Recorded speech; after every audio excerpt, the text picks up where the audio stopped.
জনগণকে আমি জানাতে চাই, যেই সরকার তার সামনের চেয়ারে বসা নারীদের সাংবিধানিক অধিকার রক্ষা করে না, সমান চোখে দেখে না, সেই সরকার কিভাবে সারা বাংলাদেশের নারীদের অধিকার রক্ষা করবে? ম্যাডাম স্পিকার, এবার একটু ট্রেজারি বেঞ্চের দিকে একটু আপনার অনুমতি নিয়েই বলছি। ম্যাডাম স্পিকার, সরকার অনেক ভালো ভালো নারী বান্ধব প্রজেক্ট নিয়েছেন এবং আমি এটাকে সাধুবাদ জানাই, কিন্তু আমি অত্যন্ত দুঃখের সাথে বলতে চাই যে ওখানে ৩৭ জন নারী আর এখানে আমরা ১৩ জন নারী, অথচ টিআর কাবিখার বরাদ্দে আমরা মাত্র ১৩ জন বঞ্চিত হলাম। ম্যাডাম স্পিকার, অত্যন্ত দুঃখের সাথে এবং বিনয়ের সাথে অথবা জনগণকে আমি জানাতে চাই, যেই সরকার তার সামনের চেয়ারে বসা নারীদের সাংবিধানিক অধিকার রক্ষা করে না, সমান চোখে দেখে না, সেই সরকার কিভাবে সারা বাংলাদেশের নারীদের অধিকার রক্ষা করবে? ম্যাডাম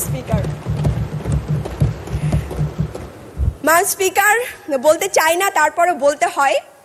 এর মধ্যে বাংলাদেশে অনেক বড় বড় মিরাকল ঘটে গেছে এবং আমাদের মাননীয় স্থানীয় সরকার পল্লী উন্নয়ন সমবায় মন্ত্রীর উপজেলায় যেই কাজ হয়েছে সেটা অন্য ম্যাডাম স্পিকার, আমাকে 2 মিনিট দিতে হবে।